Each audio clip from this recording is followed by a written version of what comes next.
That should be. Okay, okay. Okay. Understanding the system.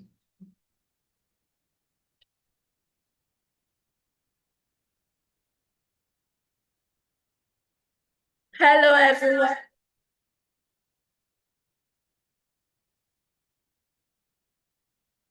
Hello, everyone. Please, can you kindly react so I'll be sure you can hear me? Hello, good day, peace. I can hear you. Good morning, Mr. Adebayo. How are you doing today? Fine, thank you. Good morning. All right. Good morning, everyone. It's another brand new week for EMT. I am super excited, especially at how fast EMT is going. I remember when we started week 1 and now we are in week 8. Oh my God. That's super amazing. And to all those that have been joining us from day 1 to now, well done. So we are just 13 on the call. So please kindly drop, this is a task for each and every one of you that are in the group chat. I know some of you that are in the group chat. Engineer Peter is on the group chat too. So kindly drop a message telling your fellow participants to join.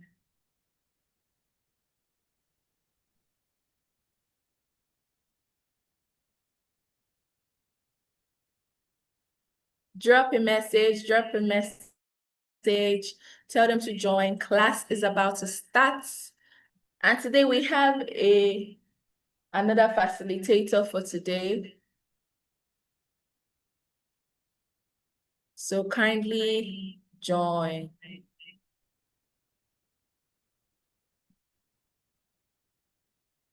Engineer Isaac, I can see your face, so this one that said shows your fine face today.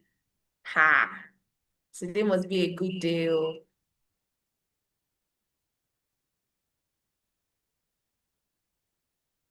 Hope you're doing good. Engineer Peter, this one they are not talking today. Hope you are good. Yeah, I'm good. I'm good. Thank you very much. All right.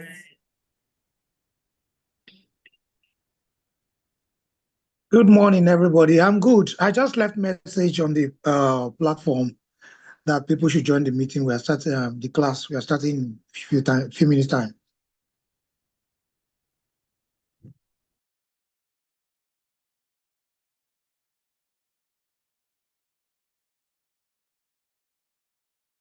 So I want us to be at least 25 on the call before I hand over to the facilitator for today. Please, once you join, please mute your, turn off your video. Rich, I saw your face. Please turn off your video. Thank you so much. Please kindly tag your fellow participants in the group to join in.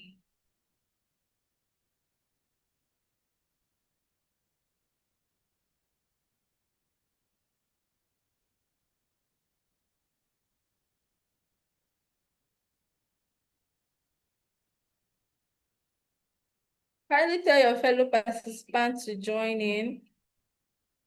EMT week 8 is live.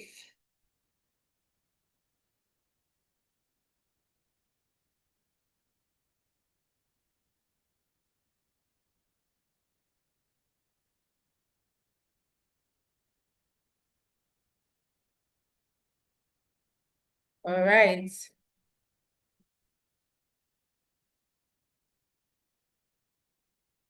By the way, hope we all are doing fine. Hope our week is going great so far. I want to know, tell me, hope your week, it's not necessarily you need to talk. You can just use your emojis. Tell me, has your week been going great? It has been going great. You can use the clap emoji. I want to know, nobody wants to tell me how their week is going. Why are you guys vexing with me? Okay, Zeus, your week is going great. That's nice. Everybody else.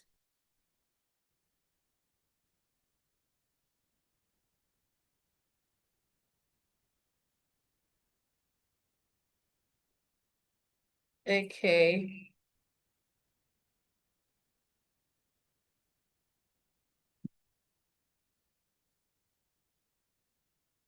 We are just 17. We're just 18 now. What's going on? Ha. Let's join, you know. You do not want to miss today's class. Today's class is going to be very interesting. And I can't wait to hear some people putting their inputs. I know some people that always talk in this class, like Richie Rich, Caroline, Engineer Peter, Adebayo. They always talk in this class.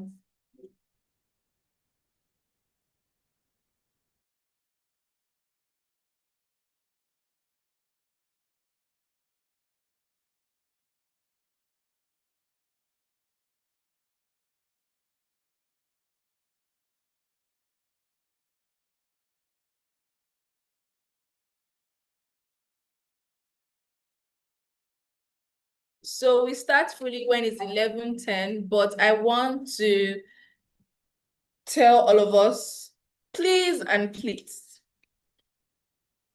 Who missed last week class? Engineer Peter. Wow. That's unlike you. What happened?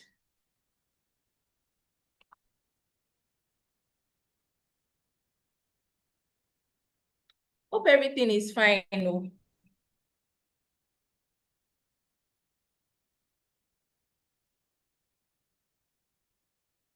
Okay. So for last week, it will be uploaded on Google Classroom with this week's material. So don't worry, you are safe. Are you on the Google Classroom, Engineer Peter? You can just give a thumbs up if you're on the Google Classroom.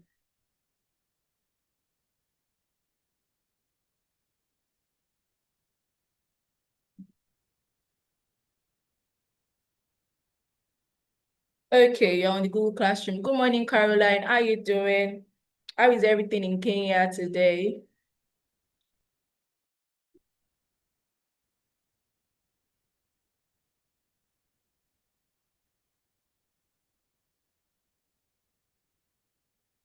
All right, so we can start. Once again, good morning, everybody. Let me officially welcome you to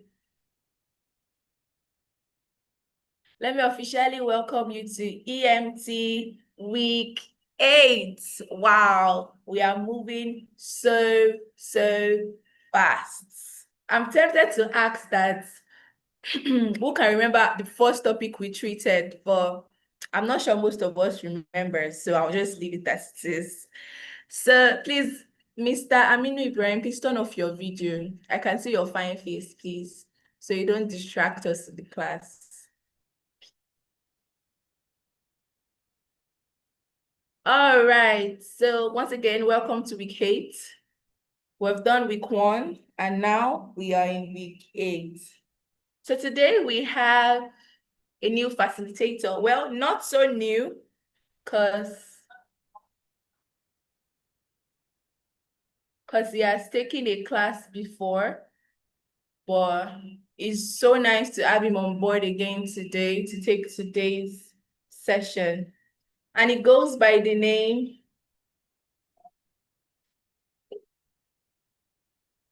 Mr. Miracle Ojiaku. I hope I'm pronouncing your name correctly, sir. So please, let's show him that we are people that are super appreciative. So as you come on board, let's use our react button. Let's give a clap. Let's give a heart. Mr. Miracle, Ojaku, Renewable Energy Experts. It's so nice to have you on board today. You are welcome. Thank you so much.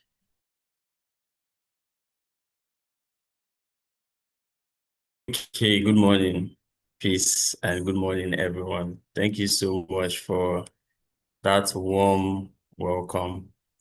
It's such a pleasure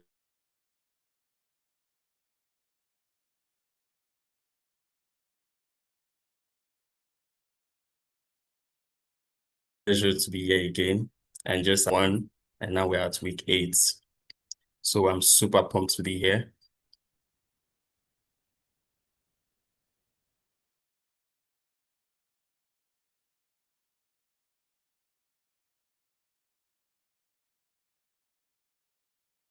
All right, so let's be about sustainability, right? And our focus would be on understanding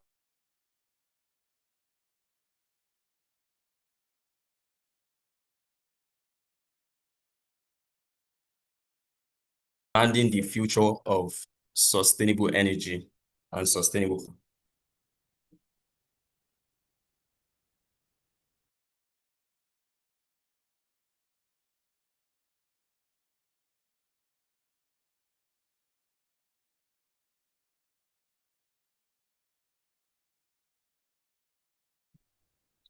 Okay, let me share my screen. Oh, I'm so sorry.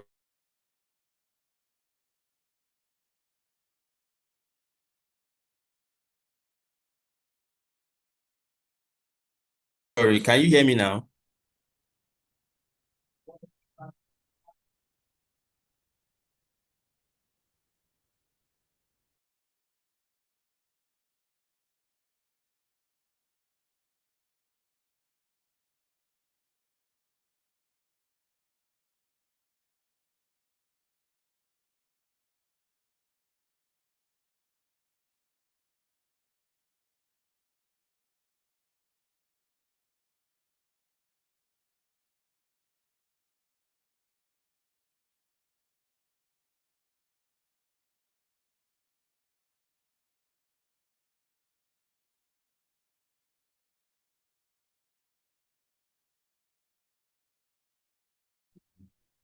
Okay. It seems like it is network issues. So please, let's just give him 2 minutes and he'll be back on. And like I said, please, as you are joining, turn off your video. Turn off your video. Hi, Albert. How are you doing today? Hi, Abdullahi Mohammed. Abdullahi Mohammed, have you been in class before? I'm fine. Your How are face you? look new.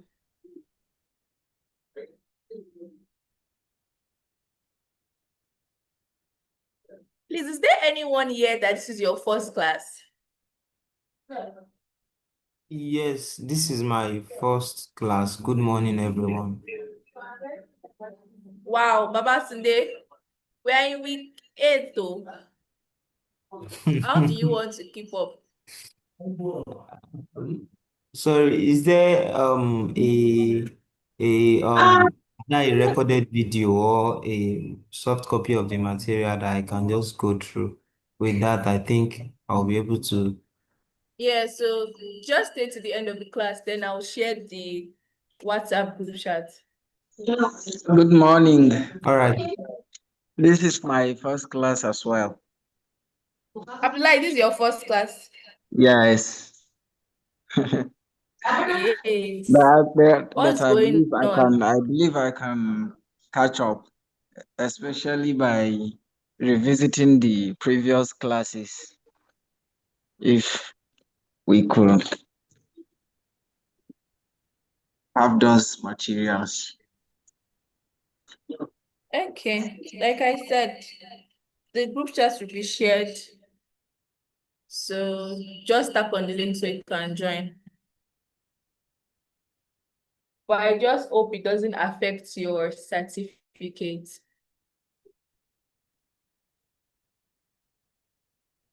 Mr. Miracle, are you here now, sir?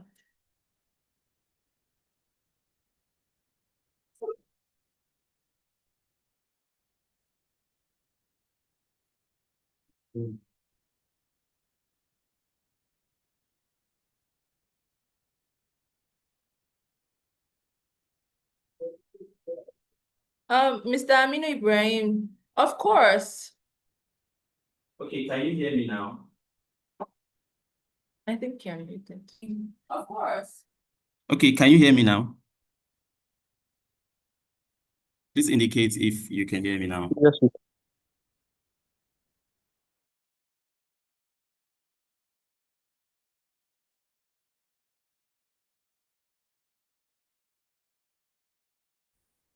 Heard. Okay. Sincerest apologies about that.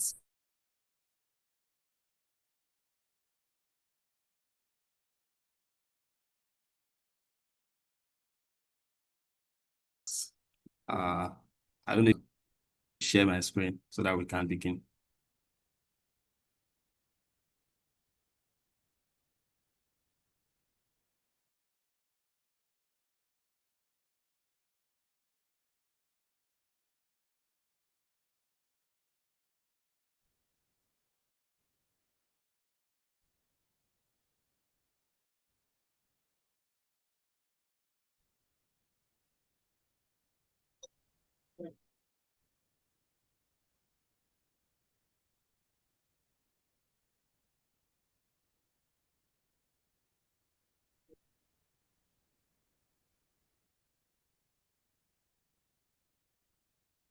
Okay, can you see?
Network is really working against us, so you guys, I don't even know what to say. I think it's because of the rain that fell this morning.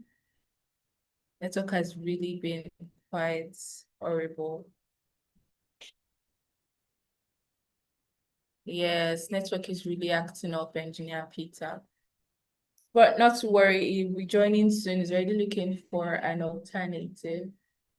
So he'll be joining us soon. Network has been poor for 2 days now. Nigeria, our country, what can we say?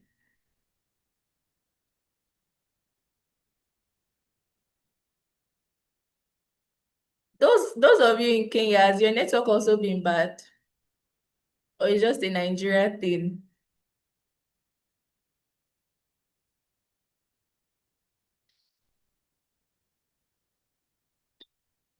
Our Kenyan people, they don't like talking. I don't know why. Hope you guys are not shy, please. We are all one in this class.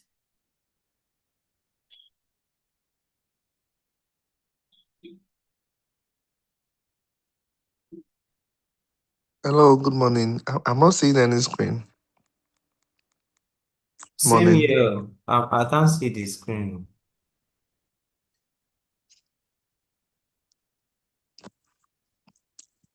Morning, facilitator.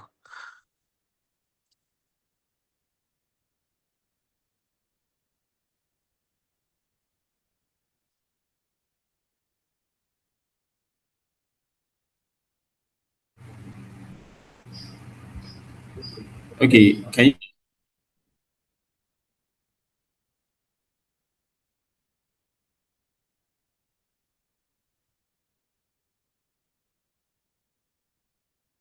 you hear me now? Yes, we can hear you.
All right, good morning, everyone. Why us try to um get his device set up?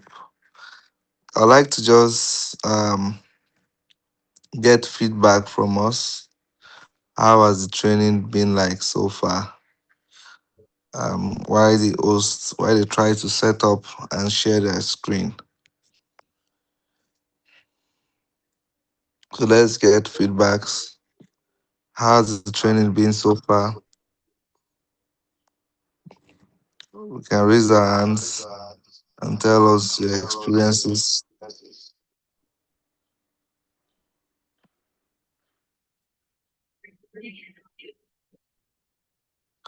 How has the training been so far? Those that are joining from Kenya, I think there's a protest in Kenya. I heard that yesterday. There's a protest for fuel. I think someone is sharing that on the chat already. We're having instability and fuel protests left and right. That is from Kelvin Owo. In Kenya, network is fine. Fuel prices, not so much. Mm. So I think, and please, have we been able to set up? He can share his screen when he's ready so that we can see. I think he's having network issues. Peace, are you here?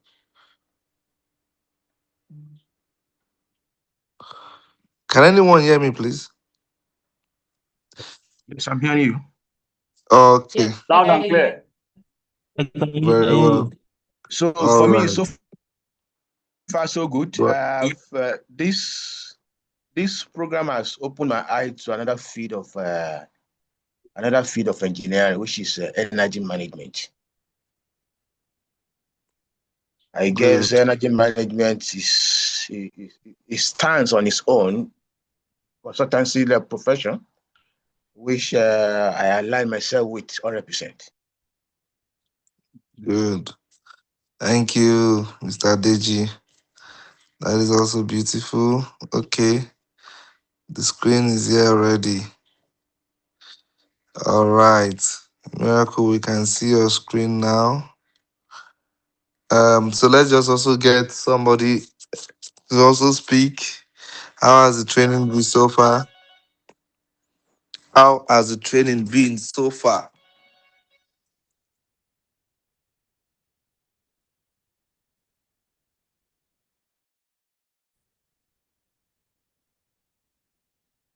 Hello? Mr. Anthony, yes, go ahead, please. First of all, I want to thank the organizers of this program for this very insightful training. And for some of us, it's not as if we don't really know, but because we are not abreast to know when there are leakages, when there are this, when there are that. So this energy management has, like the first speaker said, have opened our eyes to see holes that we need to start looking for concrete to cover. So every day we think about energy management, even as sensitize this training, everywhere you go to, anything you look at, even the bulbs in your office, you look at it, are these bulbs necessary? What you need to do to get good illumination? Is this equipment good enough to see the hair or it needs replacement? So many things have actually been coming to our mind. And Good, good. Thank you very much. Thank you for that. Engineer Peter, let's hear from you. Well, good morning, everybody. Yeah, Good I morning. must be sincere. not The from the training has, trying to see every the other. training has been. Thank you so very much. Okay, thank you. Yes, Mr. Peter, you can go ahead, please. All right, thank you. Sincerely, the training had opened my eye to a lot of things.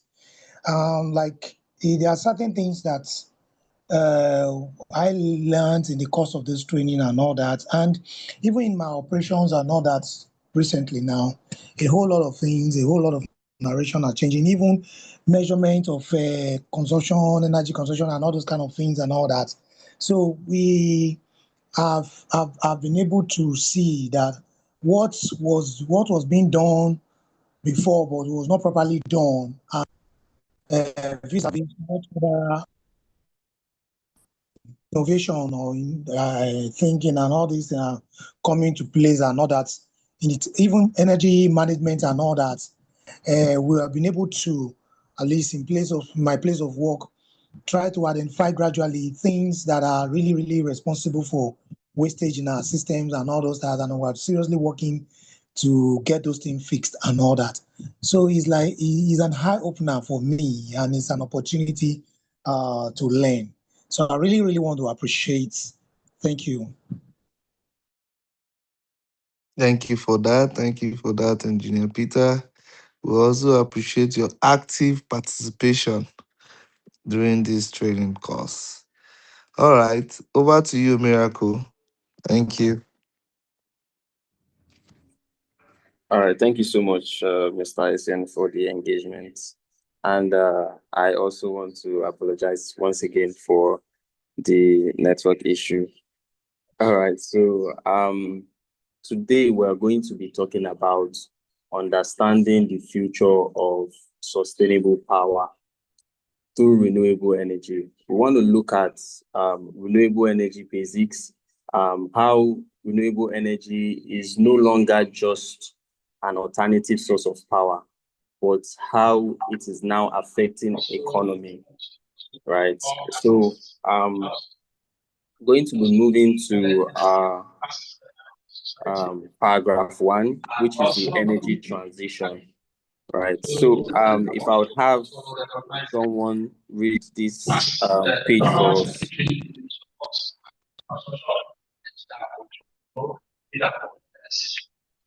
Can I get a volunteer to read this page for us? Why renewables matter?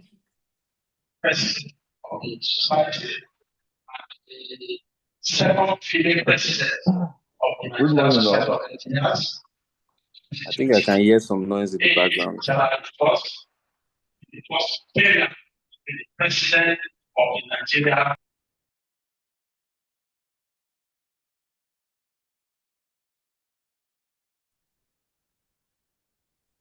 Okay, please let's have someone read this paragraph for us. It's not Good clear. morning, everyone. Okay, why renewable matters? For decades, most developing economies relies heavily on fossil fuel and unstable grid systems to survive. However, the global energy conversation is changing rapidly. Renewable energy is no longer an alternative. It is becoming a strategic necessity. Okay, please continue.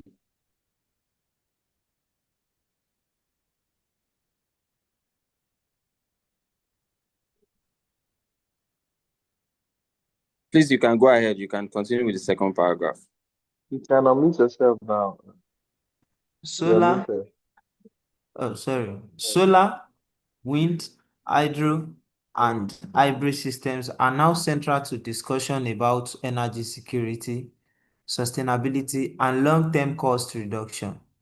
In regions where diesel dependency drains business profit daily, renewable systems provide an opportunity to break free from volatile fuel price and unreliable infrastructure. The true value of renewables is not just environmental, it is economic resilience. In quotes, a nation that cannot control its energy source can never fully control its economic future. Okay, so we've seen why renewable energy matters and how it is now affecting our economy, especially for businesses that have to spend a lot of money, on daily diesel consumption, right? Fuel costing and all that. It affects business profits. And at the end of the day, businesses contribute to our economy, right? So I would love to ask a quick question.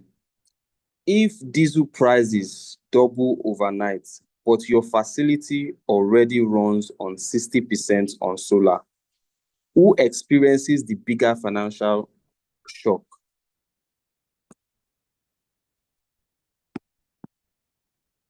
If in your facility, the diesel prices just doubled overnight, like we always see every now and then, prices of fuel and diesel just doubles for no concrete reason. But in your facility, you're already running 60% or solar. Who are the people that experiences the bigger financial shock? This is a question.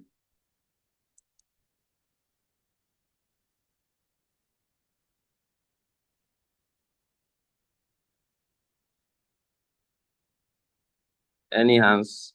Yeah, and Babatunde is raising his hand. You have to unmute him. Babatunde is unmuted. Okay. Since my facilities is already running on 60% solar, that means the 40% does not necessarily mean the 40% is on diesel, because there can be power supply from the grid as well. So let's say 30 to 25% is what I'm running on diesel. So the only financial shock that will be there is I'll feel a little bit relieved, and I'll be happy about my decision of running our facilities on 60% of solar before this diesel price is doubled. So that is the only financial shock that will be there. I will be happy. So that will be my reaction. I'll be a little bit relieved that, thank God, I'm not solely depending on diesel, or the rate of depending on diesel is not higher than the renewable energy source. Okay, that's a good contribution. Who else would like to add to what he has said?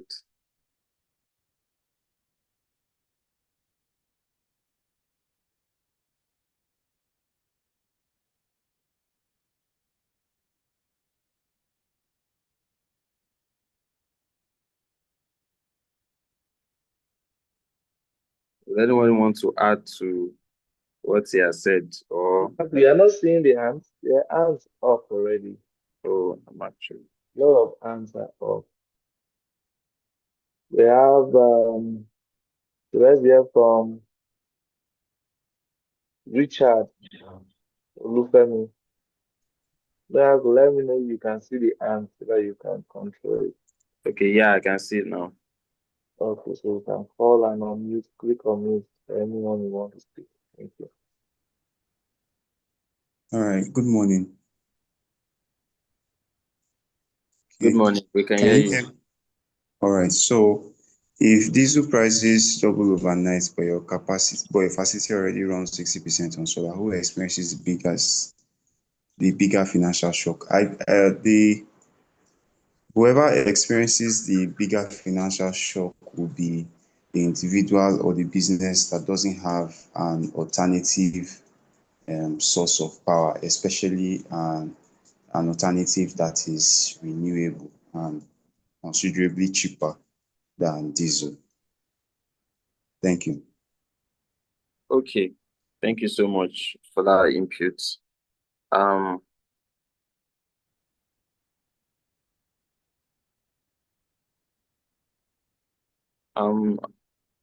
Engineer Peter, you can unmute.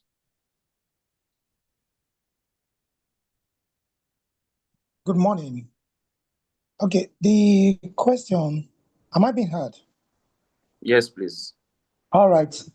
I would like to look at it from this perspective. The first thing is that your diesel vendor, eventually they will suffer the shock in the sense that you are not procuring more diesel as much as you were doing before.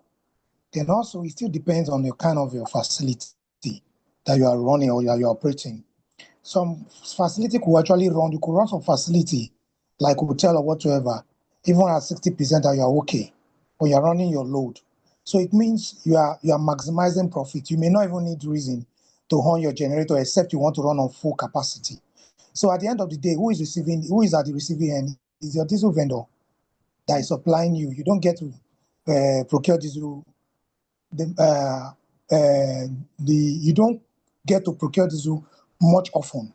So that's what I want to say it. Thank you. Okay, that's a nice approach. Yes. Let's hear from. Okay, Adiba, your hands are still up. Thank you for. Yes. Can you hear me? Yes, please. Okay, so my response is actually in line with the last speaker. The diesel vendor will experience financial shock because there will be less patronage for my facility that is already running on solar. And what that means, I may just need to optimize my facility and do less of the diesel because of the cost. Okay, yes, nicely stated. Mr. Anthony, you can unmute yourself. Okay, good morning, all. Yes, we can hear you. Okay, I just want to say, like, we're already running at 40% capacity for the renewable energy, and the diesel price has doubled.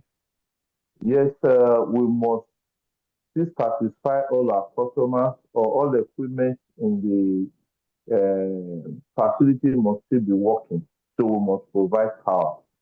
So from this, the only thing I see out here is that, yes, we might not purchase that diesel as required, but the renewable energy, because most times we have some equipment that runs on low capacity and some that runs on high capacity. So most times that's why we have the UPS installed in some of these facilities. So those that are attached to UPS will be powered with the renewable energy, which can carry them overnight till the following day when we equally take power again with sun and all the rest. So the people that will actually have the heat more are people that don't have renewable energy attached to the business that they run. Thank you. Okay, thank you so much, Mr. Anthony, for that. Let's hear from Mr. Abdullah.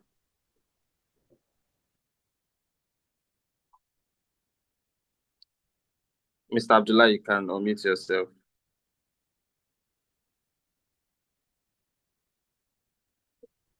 All right. Can you hear me? Yes, we can. For the diesel to double up overnight, IDA is using 60% solar on my facilities. I can, even if the rest of the 40% is on diesel, I can just easily upgrade my facilities to 90 to 99% solar. Maybe the rest of the percentages will go on electricity from the grid and so on. So the people that will experience the bigger shock will be the diesel vendors, as said by my colleagues before, or the other people that are not using renewable energy at all. They depend solely on the diesel for their facilities. So I can just upgrade my facilities to 90 to 99% solar, and other percentages goes to other renewable energy or electricity from the solar grid. So the independent marketers or the diesel vendors will be at the receiving end for the price hike. Thank you. Okay, thank you so much, Mr. Abdullahi, for that input. And I think I'm going to back his claims because your facility, you're already running on 60% solar and the diesel prices double overnight. Since 40% is already running on diesel and you have grid to also back up, you can even implement energy management, right, to cut down on your generator runtime, and with that you can also cut down on your diesel usage. Now, so another question I would like to throw open is renewable energy primarily an environmental solution or an economic survival strategy? Okay. Mr. Olariwaju, can unmute yourself. Okay. Yeah, good afternoon. Yeah, we can thank hear you. This is a very logical and good question. My answer to this is that renewable solar energy is actually environmental friendly, and as well it's economic survival strategy, because let's take a scenario now. If you have, just like the question we just my colleague just answered now, it's about surviving strategy. If you're having a solar system installed in your facility, it means that you run less, you spend your cost is less on diesel and on grid, again, because you're actually using a renewable energy, which is solar. So that is the aspect of the survival strategy. Then if you look at the economic aspect of it, that it's economic friendly, is going green. Are you getting it? Using renewable energy is actually going green, which is environmental friendly and is in accordance with the international standard and practices, which we are actually advocating for, that you should do something that is sustainable. It's going sustainable. So thank you. Okay, thank you so much for that input. Engineer Peter. Okay, thank you once again for having me. Like the last speaker has rightly said, I will vote for the boat, in the sense that, there's no way you run a diesel generator without you causing some sort of pollution. It may not be, many a times we overlook this, but it's always there. So if you have to solely depend on renewable energy and you don't have to run the generator at all, then you will see that you are being eco-friendly, because the emission you are releasing into the air and all that is no longer coming from your side, or even if it has to be once in a while, you don't even you have to, or better still, you ground your generator completely and you are off grid and all that. That's one. Two, when we look at it from another perspective, the initial cost of having a renewable energy, yes, is quite expensive, capital expensive or capital intensive. But then over the time you are saving costs. Because when you look at it vis-a-vis what you use in maintenance of your generator, servicing, and I think even in the course of this class, we have done, we have looked at the energy, the diesel economy or whatever and all that, your operator, your servicing and everything that goes into it, preventive maintenance and all that. When you look at it over the time and the cost of your diesel vis-a-vis the cost of installing your renewable energy, you see that over the time, with a period of time, say 2-3 years, you would have broken even and you would have been saving a whole lot of costs. So it's both sides. Thank you. Okay, thank you so much.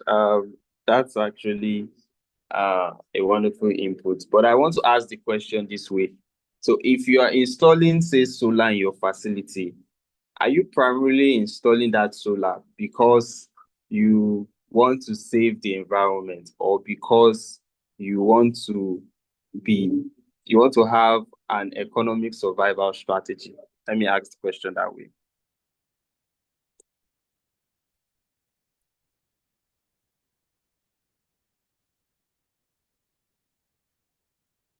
Okay, Mr. Adebayo. Okay, so to answer this question honestly, most especially in this part of the world, first is for economic survival, because we think more in terms of money over here than in terms of the environment.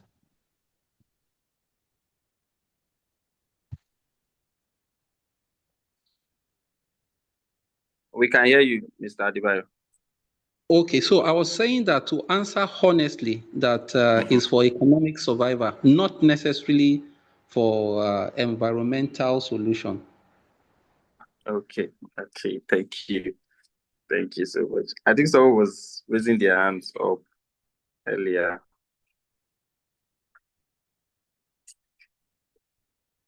Okay. Aminu,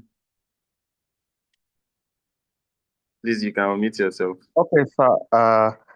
In my own opinion is that actually to install the solar, it can be bought because it actually is a green solution. It saves the environment. And secondly, it also saves money compared to diesel or grid. Thank you so much. Thank you so much for that. Let's quickly hear from Mr. Richard. Okay, so it's more about the financial, the economic survival aspect, but there are a small subset of people who actually do it for environmental reasons, and what they consider is not maybe about the bad air or the ozone layer or whatever, but the noise, especially in residential areas. Some people go for renewable sources of energy just so that they can avoid or eliminate the disturbances that comes from generator noises. Okay, thank you so much. So very quickly, let's hear from Mr. Mohammed.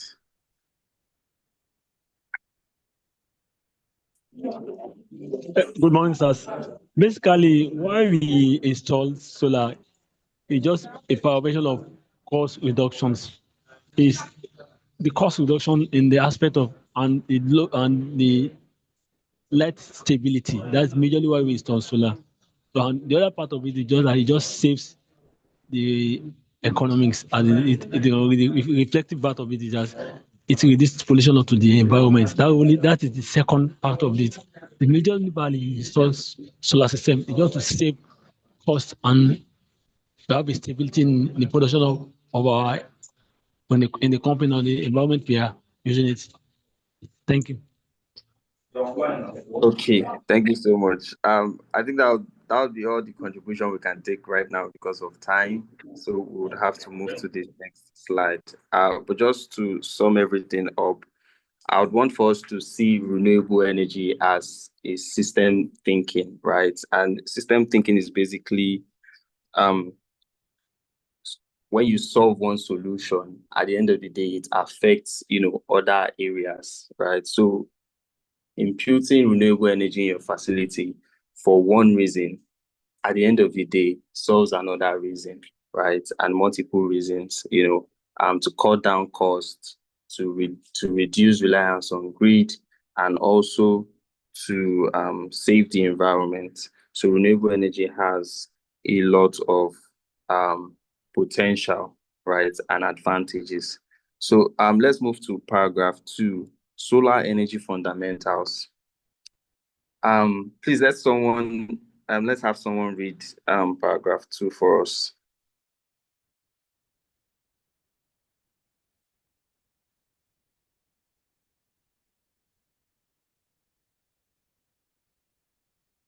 Okay, Mr. Aminu. Okay, sir. Can you zoom it a bit, sir?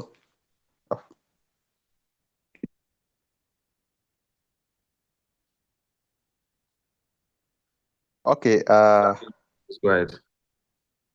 Okay, solar power works through combustion of sunlight into electricity using photovoltaic cell.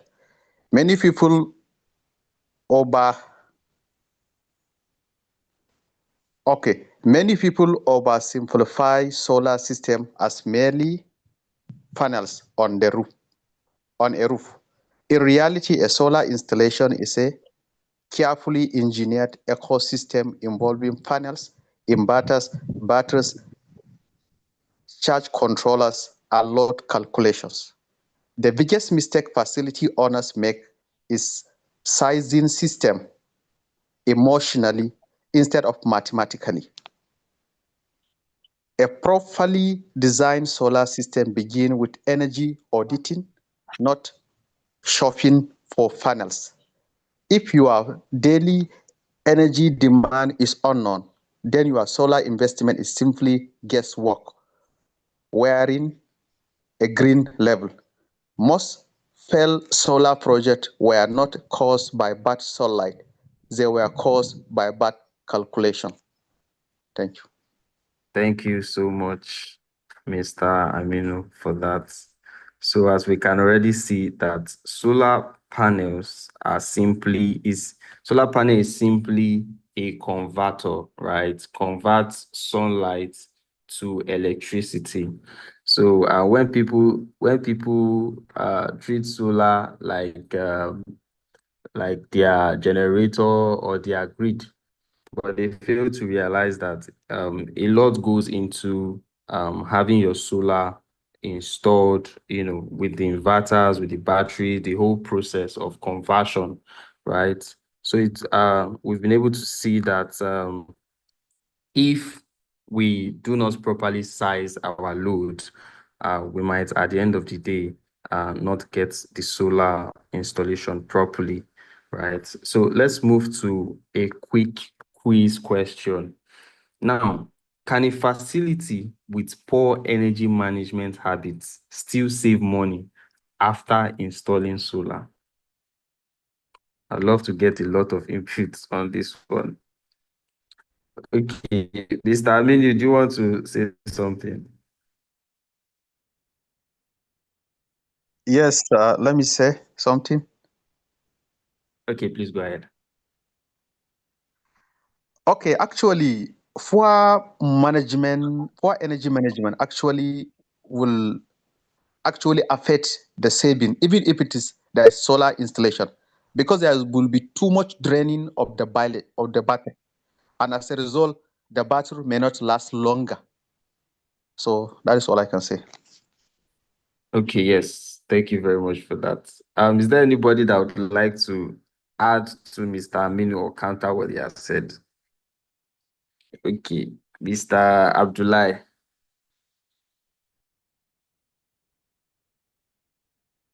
No, I'm not countering what he said. I just want to add to what he just said. It depends. Poor energy management can affect money saving, but it depends on the energy the consumer consumed before. It depends on the price of the energy the consumer consumes before. before installing the solar. So even if the user is having poor energy management habits, can still save money after installing the solar. Comparing the price, the electricity, maybe electricity from the grid that he used to purchase, if the price is very high, and that is the reason why the user installs solar, you can still save money, especially if the solar battery is cheaper, the panels and what have you. As it's stuck in other countries, solar is part of the affordable and clean energy.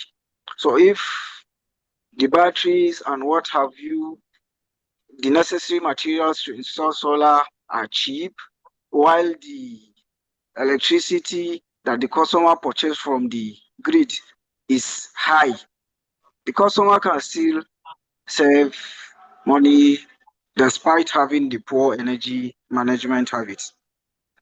Thank you. All right. Thank you so much for that input. Let's quickly hear from Mr. Richard. 1 minute, please. All right. So a facility with poor energy management might not might not be able to save money. Although I intend to build on what Mr. Abdullah said, and they might still be able to save, but it's just that the return on investment will take a considerable longer period of time for them to be able to do so. And it's for one reason. Number one, poor energy management might lead to them getting oversized systems.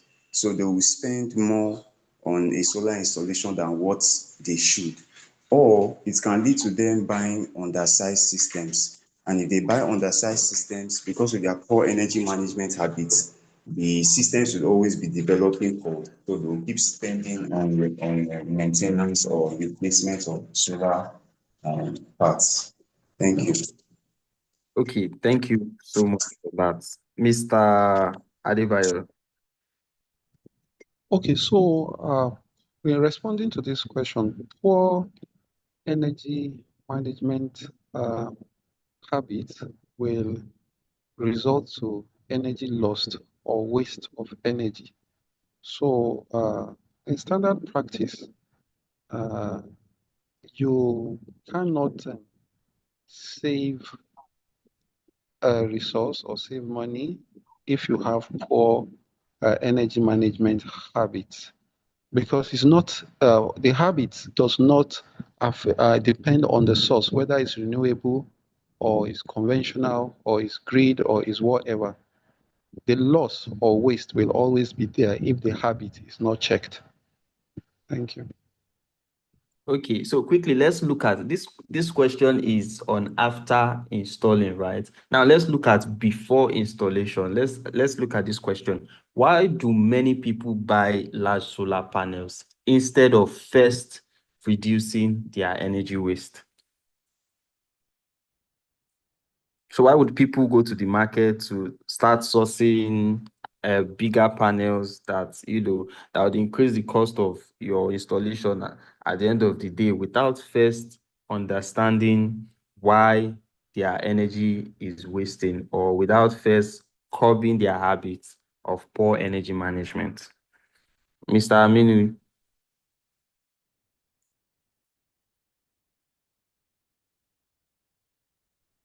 Hello, sir. Yes, please go ahead. Okay.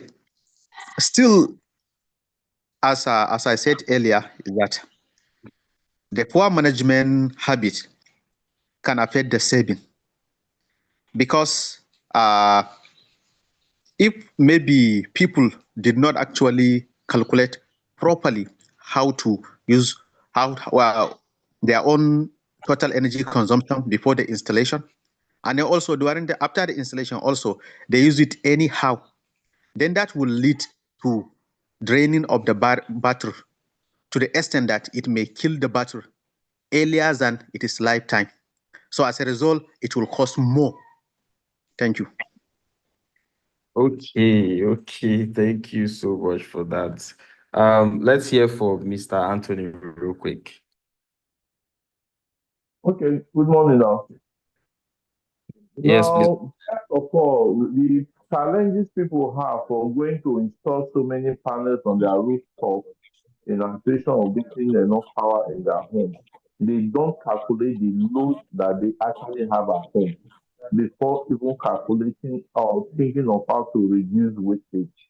So first of all, they need a consultant that will help them calculate the actual load they have in the house, which will determine, yes, this is the power that they need to get from renewable energy to power the house.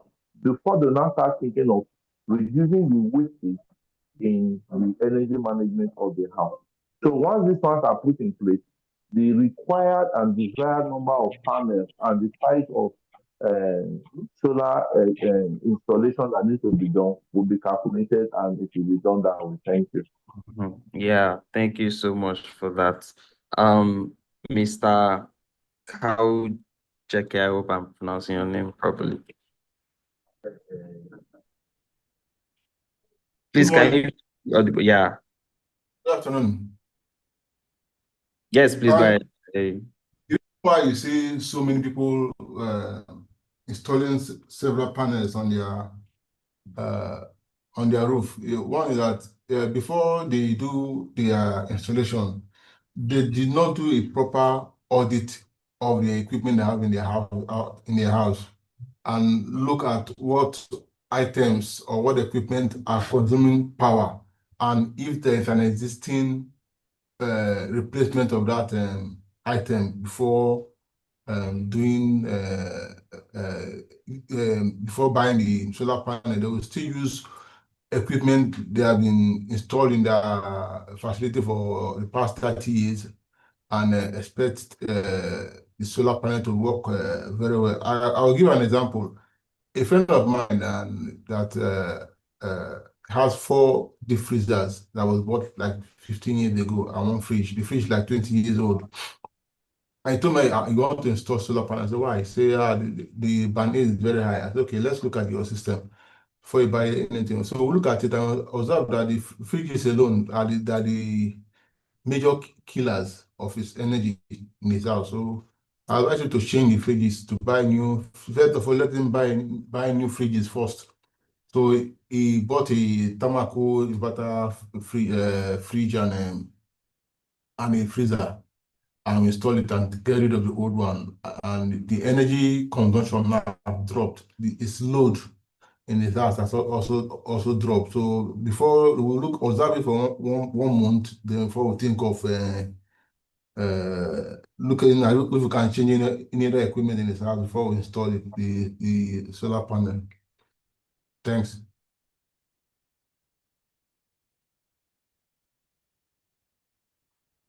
Hello. I've talked to myself. Yes, thank you. We heard you. I think yeah. Yes. Thank you so much. Thank you so much for that. Sorry, 1 minute.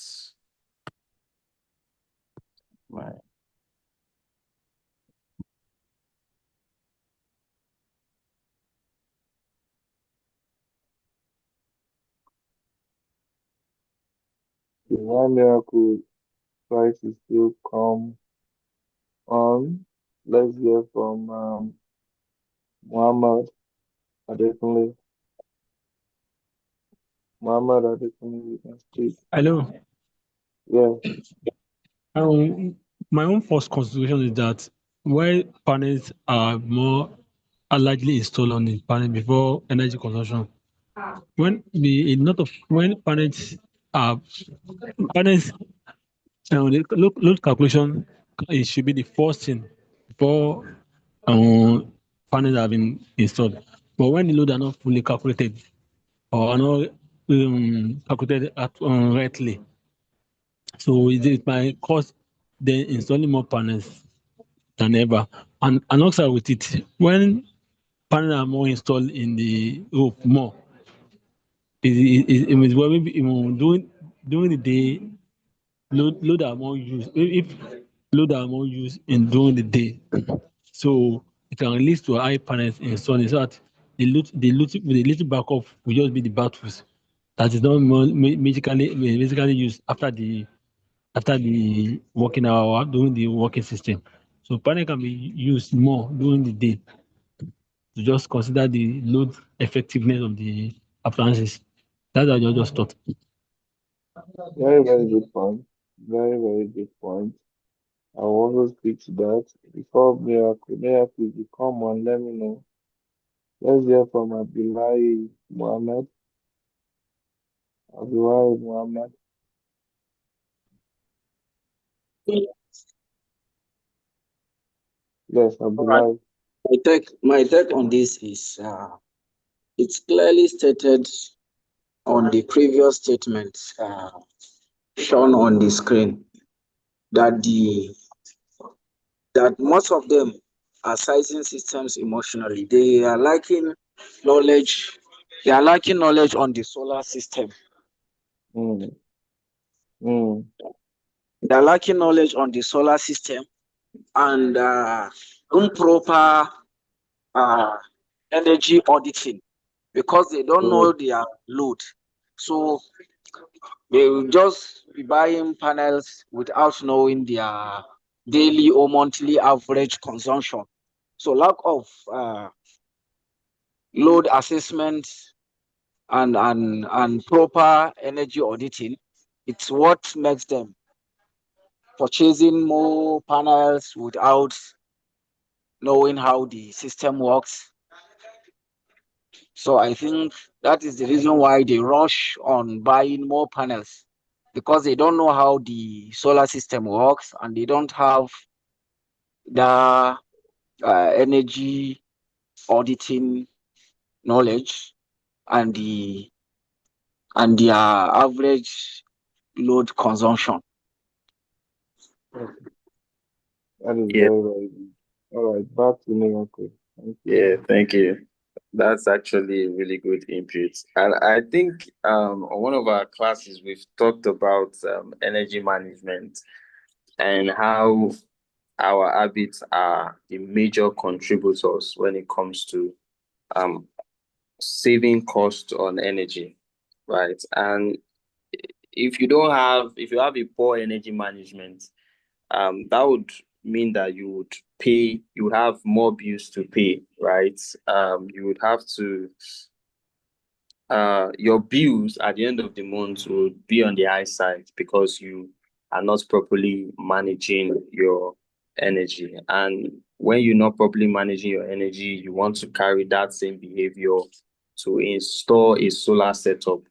At the end of the day, you might get it wrong because, first of all, you would oversize your system, which would incur a lot of cost, right? And then going forward, due to poor energy management, you would still not make that return on investment quicker than you should. So really quickly, let's move to paragraph 3 that talks about the hybrid system philosophy. I would like to have a volunteer to read paragraph 3 for us. I'm seeing some hands up. Mr. Adibayo. Okay. Please, can you zoom it a bit?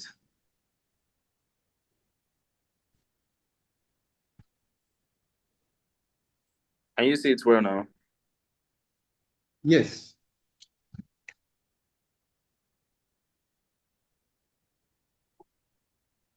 In emerging markets, fully depending on a single power source is risky. Hybrid systems combine multiple energy sources, typically solar, grid, batteries, and generators, into one intelligent ecosystem. The purpose of a hybrid system is reliability and optimization. During the day, solar may carry most of the load. At night, batteries step in. During prolonged cloudy periods, the generator becomes backup instead of the primary source. Hybridization transforms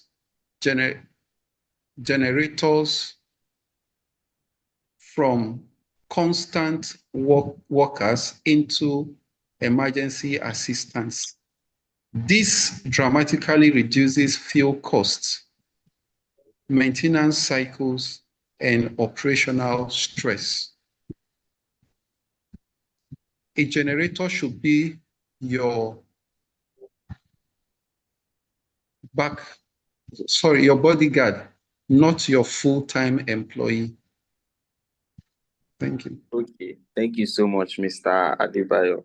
I think the last phrase already says it all, that a generator, right, when properly infused in an hybrid system, should be your bodyguard, not your full-time employee, not something you have to run constantly, but only during emergencies. So let's quickly jump to this quiz question.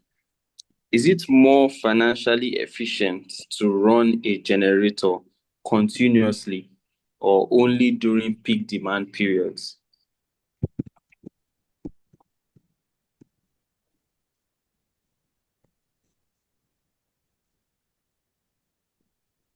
Okay, Mr. Abdullah.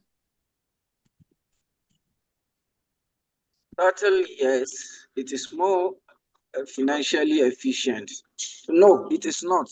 I want to say it is not. It is not financially efficient to run a generator, because generator, you are when using generator, you are always burning fossil fuels, which is also environmentally the environment will also be affected, and you'll be spending more buying fuels to power your house. Instead, you should depend on multiple power, hybrid power, to reduce cost and to have more environmentally friendly, to have a friendly environment and to save money. It's better to go for hybrid power instead of depending solely on generator. During it, you should just demand a generator during your peak demand periods. All right, thank you so much. Thank you. Okay, Mr. David, very quickly. Thank you. Can you hear me? Good afternoon. Yes, please. Okay, just like the last statement, I said that your generator should be your bodyguard, not your full-time employee rather. So it's not financially efficient to run generator continuously, even during peak period. I believe that the hybrid system will have been the most efficient means of managing it when you have different multiple sources, and then you can be able to share your load based on each of them capacity. All right, thank you. All right, thank you so much. So very quickly, the next question, why do many facilities with solar systems still spend huge amounts on diesel?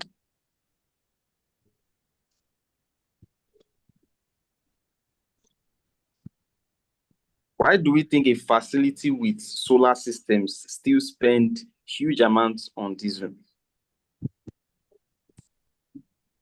Okay, Mr. David, do you want to add something? Okay, hello, can you hear me? Yes, please go ahead. Okay, so I was trying to get the second question. You've not put it on the screen. The second question you just asking, I just wanted to check. Okay, can you say it? Yeah. Why do many facilities with solar system? I would say it's inefficient solar system. In some facility, just like the current place where I worked, we have solar system for some specific IT equipment. So you understand? So it's not a completely upgrade to solar system. We just use it to just channel it to some very essential goods. So we still run our gens as usual. And I believe that most times the solar system are usually not the large efficient systems. Some just design it for backup purposes. Okay, All right. okay, yeah, that's one way to put it. Mr. Adebayo, real quick. Okay, so one of the reasons will be inefficient hybrid systems or inefficient automation. That is, if there is no proper sync or swap between the hybrid system, between the solar system and the other source of power that they are using. It can be a reason why they spend more on diesel. Okay, thank you so much for that. Engineer Isaac.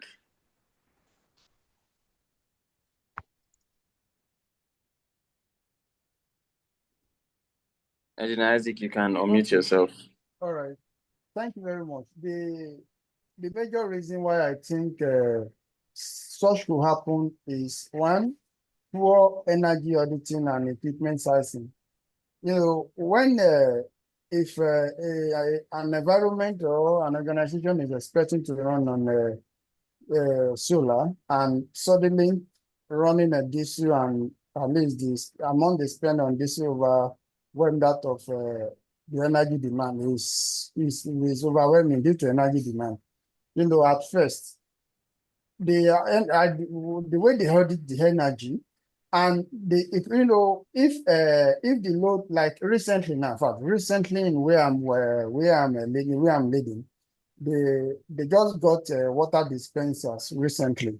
So the water dispenser they got was about by the time they added the load to the inverter system, all of a sudden just called me that the inverter has shut down. Say, what happened? Because so when I came around to check it, I realized that the load, the total load has increased almost equal to the rate of the inverter. So that's what caused it. So what we did was to upgrade the inverter. So if such thing happens, when the engineers or the installers have wrong implementation of their ideas, the auditing. So you see this happening recursively, and you see that and in the environment that there must be power supply 24/7, then they have to turn on the diesel generator, and as well the backup. When the backup is quite inefficient, then the system will run more on diesel. Thank you very much. Thank you so much. I think I'm just going to back Engineer Isaac on that for a little bit, and just to say that it totally boils down to how you design your hybrid system, right? So if your solar is designed to carry most of your load during daytime, battery, powers during when the sun is out, right? So if your generator is also designed to come up only during, like cloudy periods, or maybe during certain downtimes, right? It all boils down to the system design. So real quick, let's move to paragraph 4, the battery question. Okay, let's have someone read this paragraph for us. Any volunteers?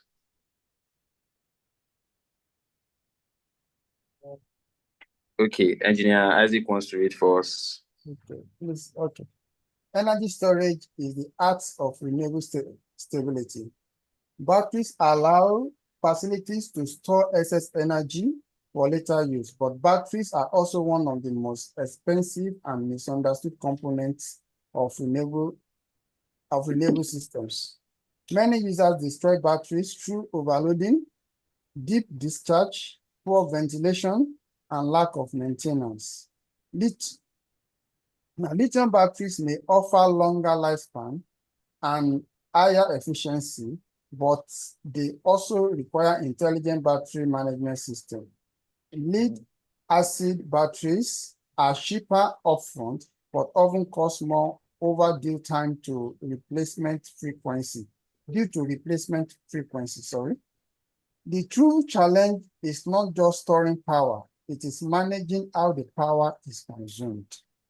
A battery does not fail suddenly, it dies slowly through daily abuse. Thank you. Okay, thank you so much. And on this note, I want us to jump quickly to our quiz question, staying on lead acid and lithium batteries, right? So for this quiz question, is a cheap battery that lasts 2 years truly cheaper than an expensive battery that lasts 10 years?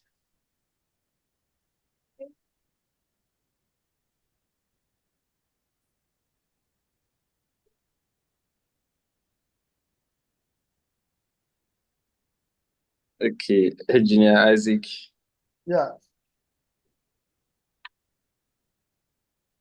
Thank you very much. Now, to answer the question just briefly, is a cheap battery that lasts for 2 years truly cheaper than an expensive battery that lasts 10 years? You know, one of the things that happens to clients is just that they just want to manage their money immediately, that later. But if we want to give a broader view, you realize that it's better you go for a battery that lasts on the average of 10 years than 2 years. Multiplying the costs of lead acid that lasts for 2 years times 5, you realize that it's more expensive than this battery that lasts 10 years. And sometimes you see that the problem that this thing are really initiating, and sometimes some of them don't even last up to 2 years before they go bad. So my answer is it's not truly cheaper. By the time we have the summation, the sum up of and the year altogether, we put the years and the number of battery that will be used. You know, but then for 10 years now, we are going to use five lead acid battery, and that 5 times the cost. Compare it to the cost of lithium battery, which lasts from the average of 10 years. You realize that by the time you have the average sum of the 2 years battery for 10 years is almost even more expensive, and it gives you more problem than that. So it's better you put your money, you gather the fund and go for the one that lasts for 10 years once and for all. Thank you. Thank you so much. Thank you so much. Okay, Engineer Peter, real quick. All right. Thank you for having me once again. Good afternoon, everybody. Yeah, I want to toe the line of my fellow engineer that just spoke right now. The truth is, and when you are buying a cheaper battery and you think you are saving money, no, you are not. You are not. You are not saving money at all. And when we look at it, it's going to put a kind of a strain on you, because if care is not taken, you might not really be far away from cost in terms of when you compare what you spend maintaining generator and all that. You may not really be far away from the cost of doing that. Solar on its own should be seen as a kind of investment. So if we take it as a kind of an investment, we'll put a mindset into it that you are investing into something which over time, yes, should give you some kind of what do you call it now? Some kind of a buffer to rest or whatever. You should have a return back. You should have a return over some period of time. So at the point where you are changing battery every 2 years, you are changing battery every year, come on, you are wasting money. You are not saving anything anymore. So, and most of the time, you discover that the cost that you think you're actually trying to save by procuring a cheaper battery, the cost between the cheaper battery, the cost difference between the cheaper battery you are trying to buy now and the lithium battery is not so big. It's not so big. That's what a lot of people don't really understand. the cost is not so big. So you are not saving anything. Thank you. Thank you so much, Engineer Peter, for that. Okay, Mr. Abdullahi. Okay, my take on this is buying expensive battery that lasts for 10 years is far, far better than buying a cheap battery, even for only one reason. The reason is that, for instance, the person that plan to be buying cheap battery every 2 years can buy the first one before buying the second one, or after buying the first one and the second one before buying the third one, the price will increase. The price may increase due to inflation and economic instability.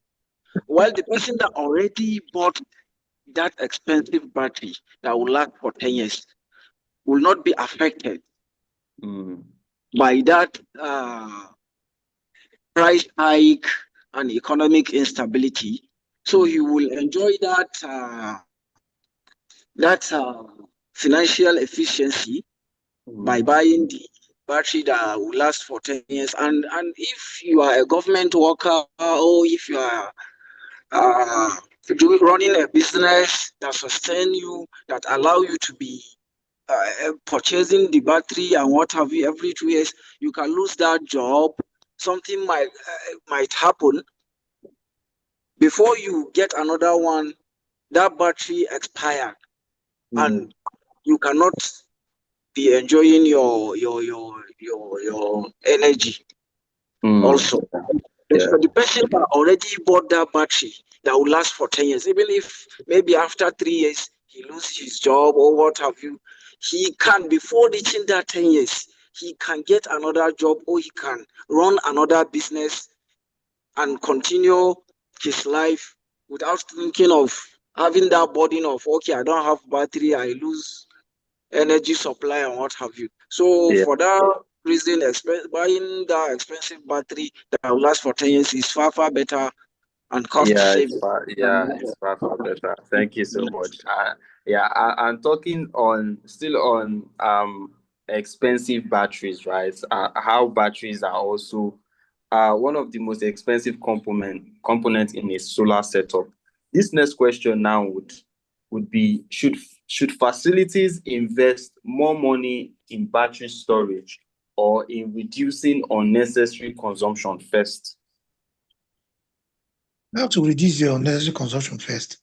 You have to do a proper energy auditing.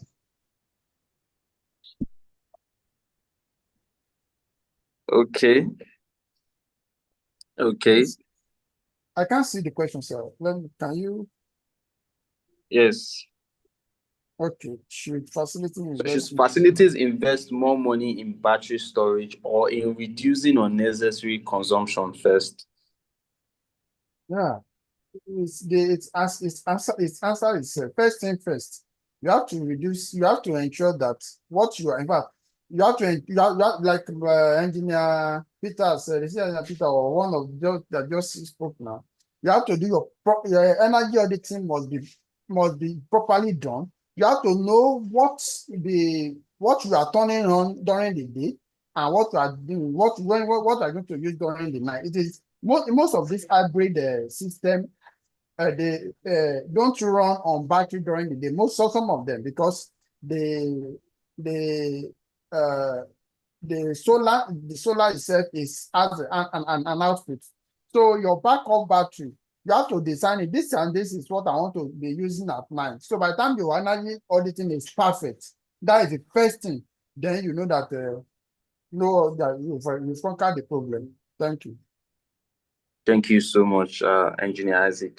Does anyone else want to add to what he has said?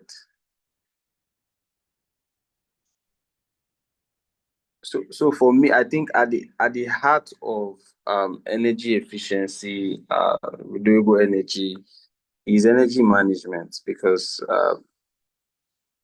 the reason for high bills, the reason for high consumption, diesel consumption, fuel consumption, still boils down to how energy is being used, at the rate at which energy is being used. So if you can manage that, then you can have control over your bill and your setup, your solar setup. So real quick, let's move to paragraph 5, renewable energy myth and misconceptions. So let's have someone read this paragraph for us.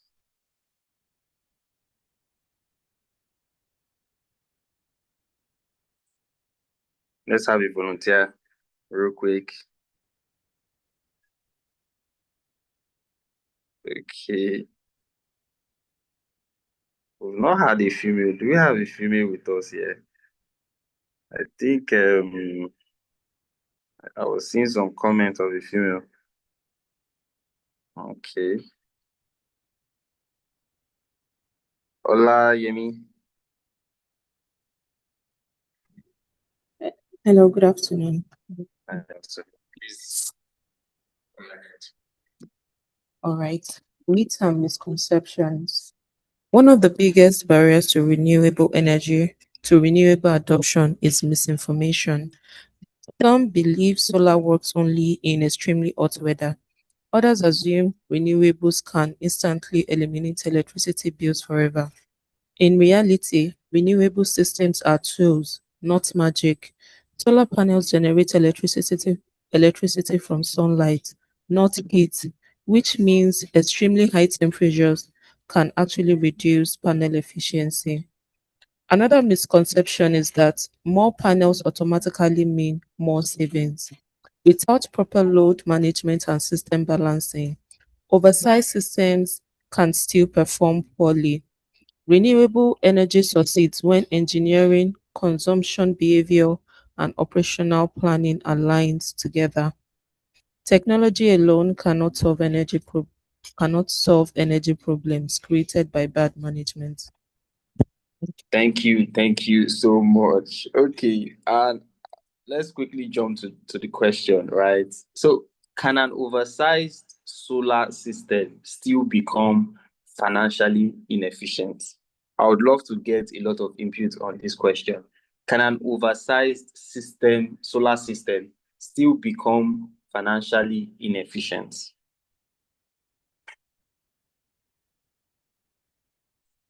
I want to see some hands.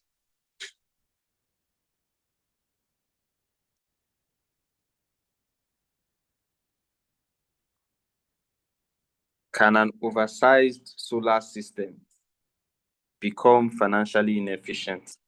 Can a 5 kVA solar system function well or better than a 20 kVA solar system?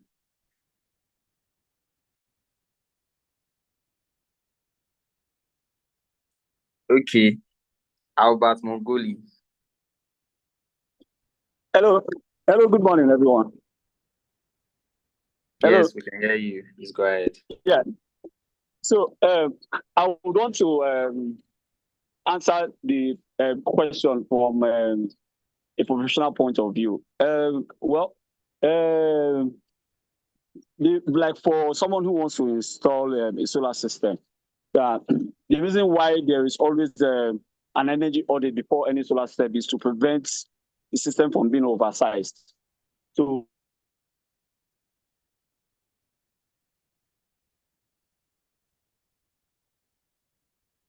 or something. Yeah. Then for the second question that says can a 5 kV perform better than a 12 kV? Yeah? Your line broke off. We didn't actually hear the first input you gave. Sorry. Okay, like I said from the first, he said, can an oversized system become a financial waste? I think I get the question correctly. Yeah, financially inefficient, yes. Okay, financially inefficient. Okay, first of all, I'm a solar engineer, so that's why I picked interest in this question. So take for instance, for a customer who wants to install solar, the first thing to do is to do an energy audit. Yeah, so that will determine what the person's need, the actual person's need. Say his PV, his inverter, and his battery. If it's properly sized, then there will be anything like oversizing. So then take for instance, if it's oversized and you are not using it, well, I don't know, you spend a lot of money than less you would have spent.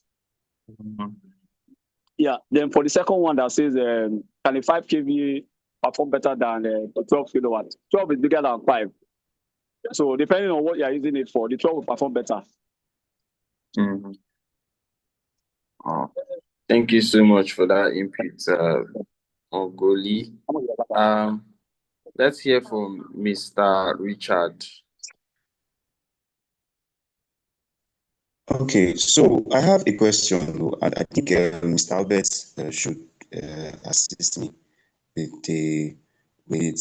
So when you say oversizing the system, what exactly does it entail? Are there any strict guidelines to it? And I'm asking because I've had discussions with certain management, especially in hospitals, where they want to have a solar system installed, but they also want to have a solar system size that can be able to accommodate future equipment that they are still planning to use in the facility.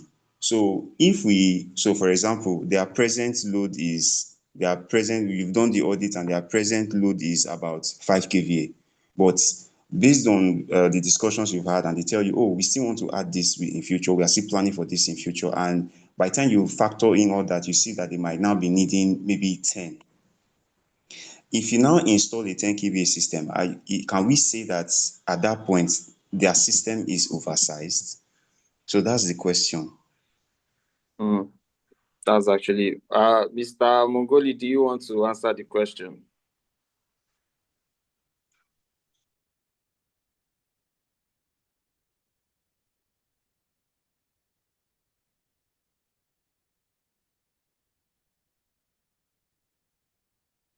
Okay, I think Mr. Anthony wants to answer the question.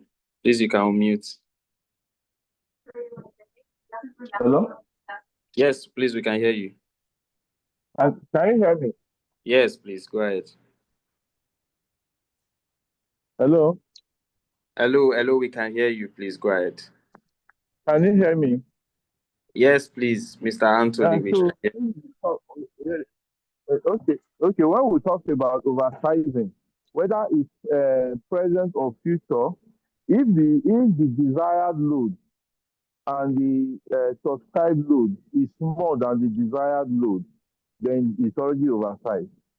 So even if, like the explanation, if we are thinking of expansion in the next 2 years or in the next 10 months, to have some other facilities or other equipment added that will consume so and so power as stated.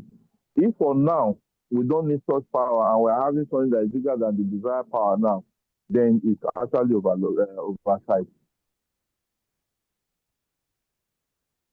Okay, thank you so much, Mr. Anthony, for that. That's actually true. So just to add, when we say oversized, it means that it is scaled for more than what is required at that moment, right? But it doesn't mean that oversized is entirely bad, right? So for the instance you gave, if that particular facility is looking at increasing their consumption over time, right? And they just want to have everything set up, right, to accommodate every other equipment that they are going to be adding. Sure, it is oversized, but then it is necessary, right? So in other cases, we've seen 5 kVA setup do better than a 20 kVA setup actually. So it all boils down to how well you manage your system. Some people treat batteries like their generator. Some people want their battery to run continuously, right? Whereas a battery is simply a storage, right? It gives only what it has. And if you use and consume everything from that particular battery, to the point where it doesn't have any other thing to give, your power goes off, right? So at the end of the day, it boils down to how well, as a user, you're making use of your system.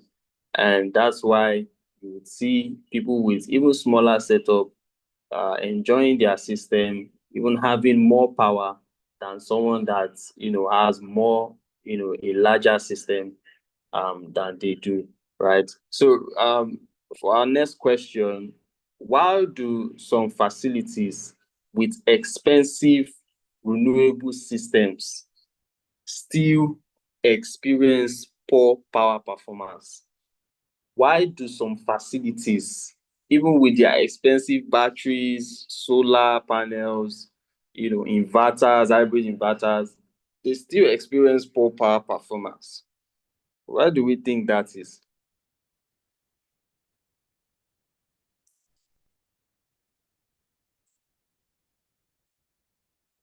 I would love to see some hands, because I think we've talked about this a bit.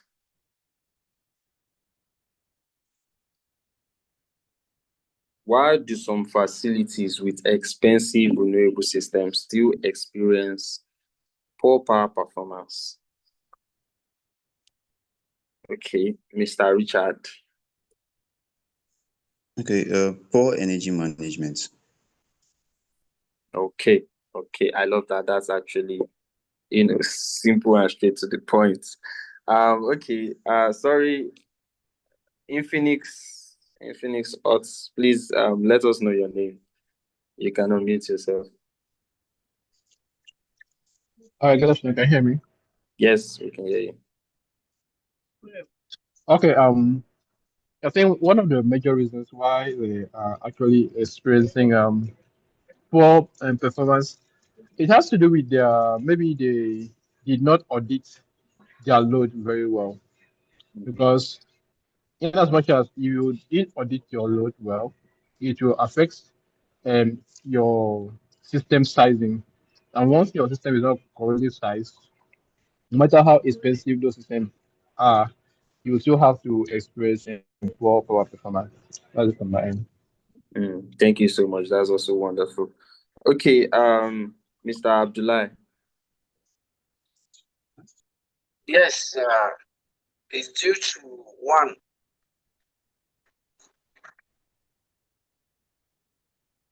Yes, we can hear you. Please go ahead.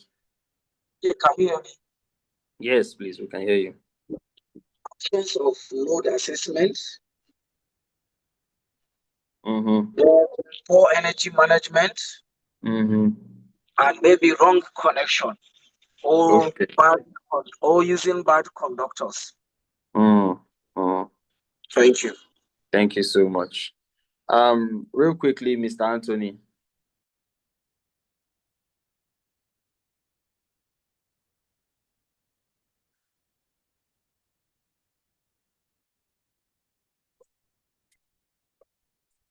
Okay, I thought I saw some people raise their hands. Okay, Engineer Isaac wants to say something. You can unmute yourself. Okay, thank you. You can have expensive materials and still experience poor power performance in the sense that now let's assume the cable you are using the wrong cables. The cable that is that connect your battery to the inverter. How do you size it? Is it properly sized?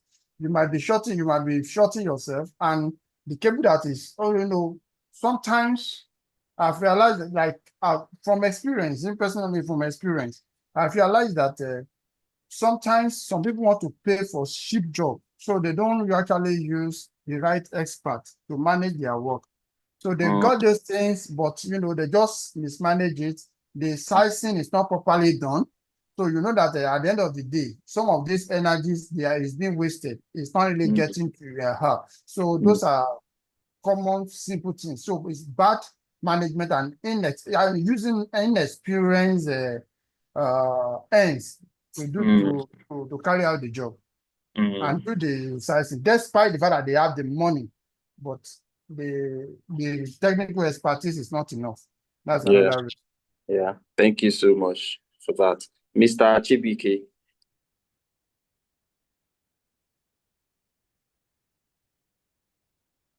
Mr. Chibike, you can unmute yourself.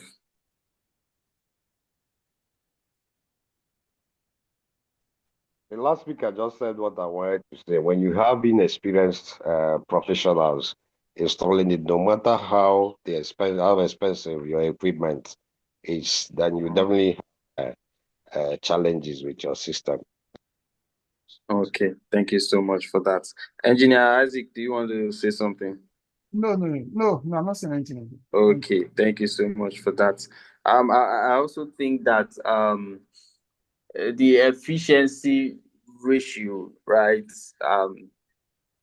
is something that some installers do not consider because, as you know, not all systems run at 100% efficiency, right? So it is also important for installers to include that, in their calculation to ensure an efficient system. So let's move to paragraph 6, the future of renewable energy in Africa. All right, so let's get a volunteer to help us read this paragraph.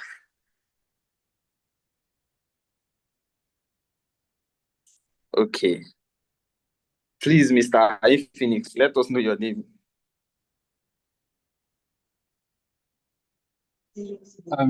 My name is Dixon Ifyokobo. Sorry? Can you hear me? Dixon Ifyokobo. I think I'll have to sign in with my normal name. Okay, please do. All right, you can go ahead. All right. Renewable energy in Africa. Africa possesses some of the world's richest renewable resources, yet millions still struggle with energy access. The future of the continent will depend heavily on decentralized energy system, mini grids, and smart energy management technologies. Renewable energy is no longer only about lighting homes. It is about enabling industry, powering education, improving healthcare, and increasing economic productivity. The next generation of energy leaders will not simply be engineers, they will be data driven decision makers who understand optimization, sustainability, and infrastructure planning. Renewable energy is not merely the future of power, it is the future of development itself. The countries that master renewable energy today will dominate the economics of tomorrow. All right, thank you so much. The countries that Yes. master renewable energy. Let me check.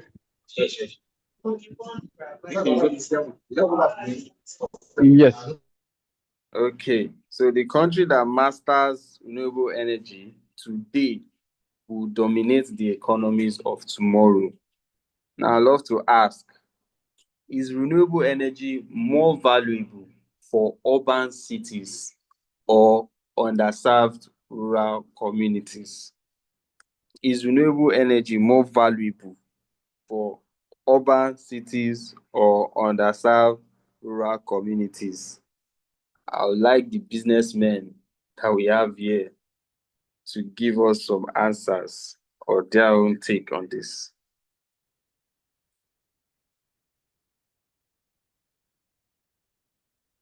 As an investor, would you rather use your money to go and put renewable energy in rural communities, or you would rather invest it in urban cities where there are businesses, there are, economical activities going on?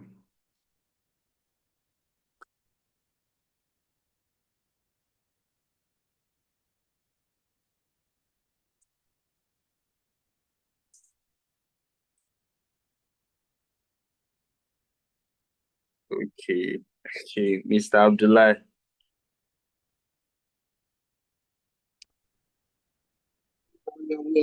For urban cities. even for environmental safety, because it's in the urban city that high production rate is going on.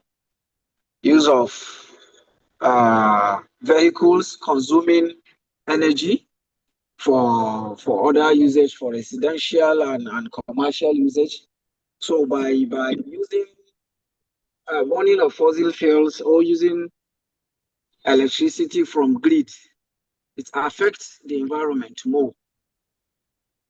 It affects the environment more than using solar renewable energy, because renewable energy is cost efficient than any other source of energy. So it's even better, because in rural areas, the the energy demand is very low. It's very low compared to the urban cities. So it's more valuable to adopt renewable energy in urban cities than rural areas. Thank you. Thank you. Thank you. Mr. Anthony. Hello, good afternoon. Yes, Yeah, please.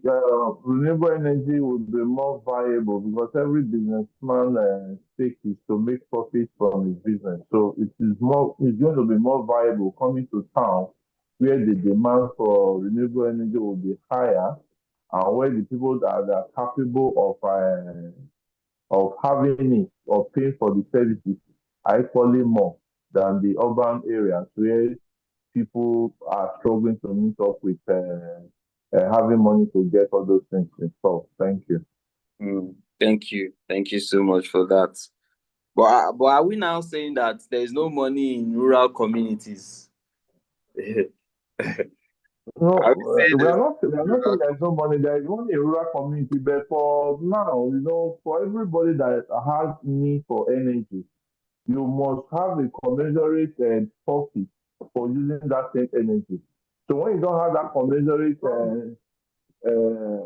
need for the energy, so you will not want it. But in town, whatever you are putting in there, you are sure you are going to get triple of that in return, because it's business, and that's why people go for it. Thank you. Thank you so much for that. All right, Mr. Richard, real quick. Okay, so I don't think it is I don't think it is fair. We are just following the pragmatic approach, but I don't think it is fair to just conclude that that renewable energy is more valuable for urban cities, and you now base that assumption on their ability to pay for it only. I feel the essence of technology is to serve, and the essence of technology is to open access and to make people's lives easier, irrespective of their geographical location, right? So what we should be looking at in the renewable sector is, how do we make this is good. We are coming to a point where having access to energy is fundamental for human development. And if we are talking about human development as a country, you cannot ignore the rural areas at all. You can't. So what we should be looking at is how do we improve on what we have to improve on this renewable energy, the technologies, to ensure that, number one, it is accessible, number two, it is also affordable. Thank you so much, Mr. Richard, for that. That's actually very wonderful. Engineer Isaac. Thank you very much for the contribution so far. But one thing is, the uniqueness of renewable energy is just that it is available. The availability is universal. It's available in the rural communities, and as well as available in the urban cities. But one thing is, in urban environment, there is alternatives. There are a lot of alternatives to the renewable energy. So some can still, yes, one can still avoid the generators, some can still, in fact, sometimes the rural communities, it's completely blackout. So yeah, so when we invest in rural communities, because that we are generalizing, we are upgrading the economy to what it's supposed to be. So I would say that one, renewable energy is more valuable. You know, the question is renewable energy more valuable for urban community cities so it's more valuable for rural communities, I would say, because most of them don't have alternative source of life than to the renewable energy you are supplying them. And renewable energy now should be well adopted in this economy because one, it is green friendly. It's a green energy. So is absent of fossil fuel or whatsoever. So it is the rural communities need this more. So if you want to invest, if you are more, most of our investments now shouldn't be maybe what you want to is gaining. I mean, business is part of it, but also know that we are satisfying the economy. So we are trying that, and there are some businesses also that does well in the rural communities. So by the time the cost of production, the purchase of land, and all by the time you put all these things into consideration as well, they just that nearly everything is still the same. Even you can have more profits as well. Thank you very much. Thank you so much for that, Engineer Isaac. Okay, Mr. Adebayo, real quick. Okay, thank you. Thank you very much for the opportunity to speak. So, responding to the question, is it more valuable for urban or underserved rural communities? So I want to start by what you define as value in this case. Yes, I know if you look at it from a business point, you may be looking at value in terms of profit or in terms of money. But beyond this, if you define what value it is adding to the lives of people, like the last speaker said, then it is actually more valuable in the rural communities where they don't have any other source aside this. And to back this up, I don't know if it's same with everyone. I think I have witnessed more solar farms being set up in rural communities where there are no alternatives and no any other source than just that solar or that renewable than in urban communities where you have so many alternatives to choose from. So it depends on if you are thinking as a businessman, the profit, or if you are thinking in terms of the value that it will add to life and also better the community and the world at large. Thank you. Thank you so much. These are all very, very nice and wonderful inputs. And I want to point to this next question based on all that we've said. What do we think is the biggest obstacle preventing large-scale renewable adoption in Africa? Is it technology? Is it funding? Or is it management? What is the biggest obstacle that is preventing large-scale renewable adoption in Africa today? Is it technology? Is it lack of technology? Is it lack of funding? Or is it lack of management? Okay, Mr. Richard. It's funding and management, those two majorly. Okay, thank you. Mr. Adebayo. So, again, I'll want to approach this question from a mindset point of view. I would like to say management. Yeah, that's where it starts from.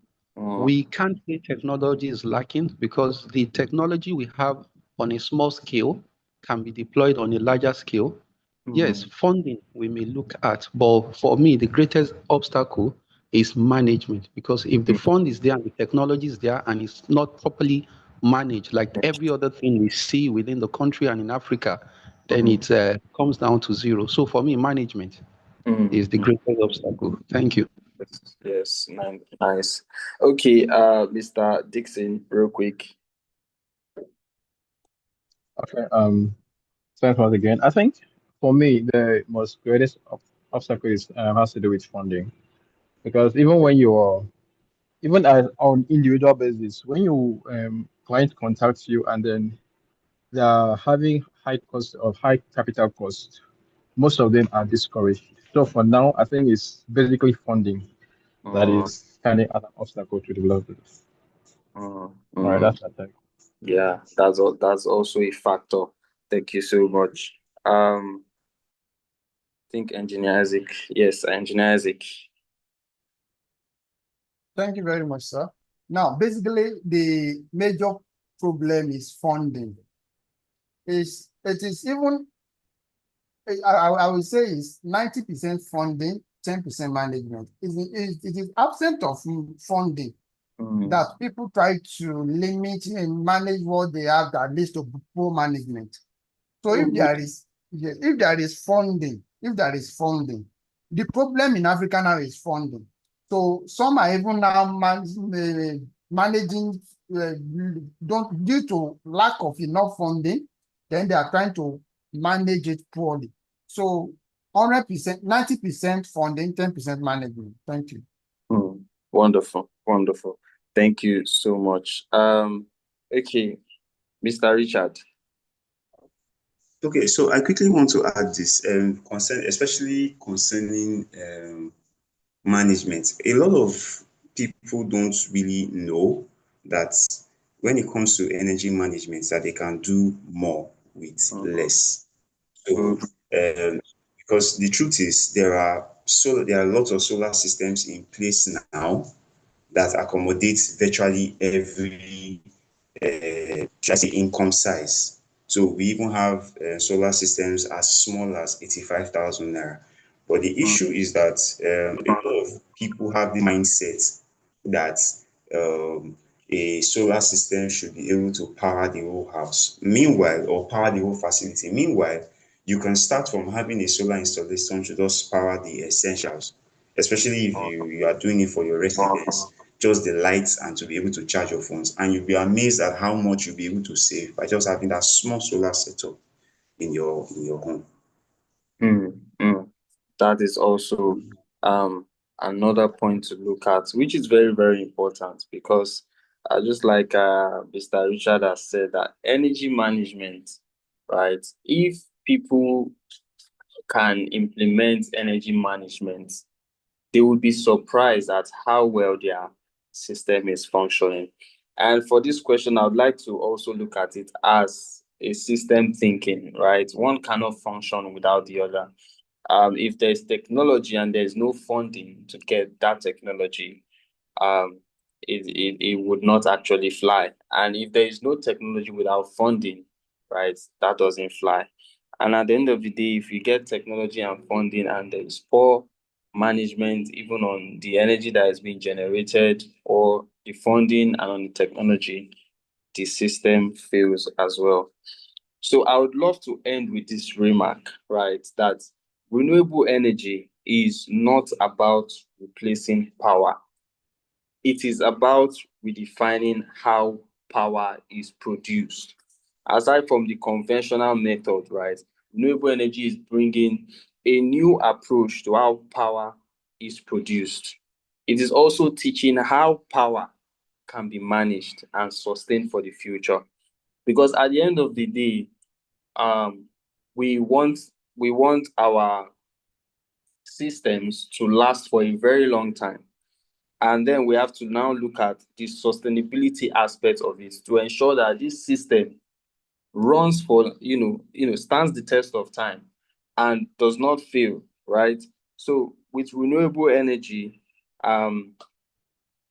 we can now understand more about the sustainability aspects. And because of that, we can now enjoy systems that are properly sized to meet individual demands, because that is also another approach right? Not everybody has the same energy demands. Not everybody have to manage energy the same way.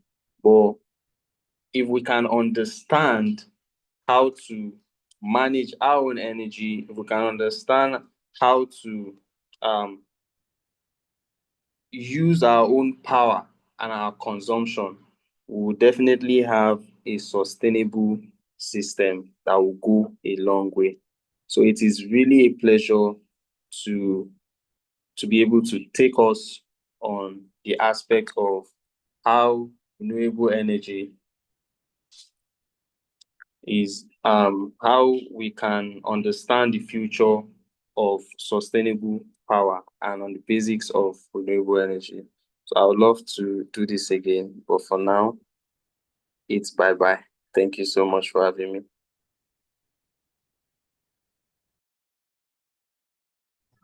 Thank you so much. Thank you so much, Mr. Miracle. Thank you for sharing those wonderful insights on renewable energy. It was lovely having you take EMT Week 8 session. I'm sure most of us enjoyed the class, right? If you did, please kindly show appreciation. Let's appreciate Mr. Miracle Ajiako. Thank you, Richard. We can do better. Right. Thank you. Thank you so much, Mr. Miracle. We hope to have you again before EMC comes to a close. All right. So to all our participants, thank you so much for joining. Thank you for taking time out of your busy schedule to join today's session. Like I said earlier, we're in week 8, and soon enough, EMT will be coming to a close.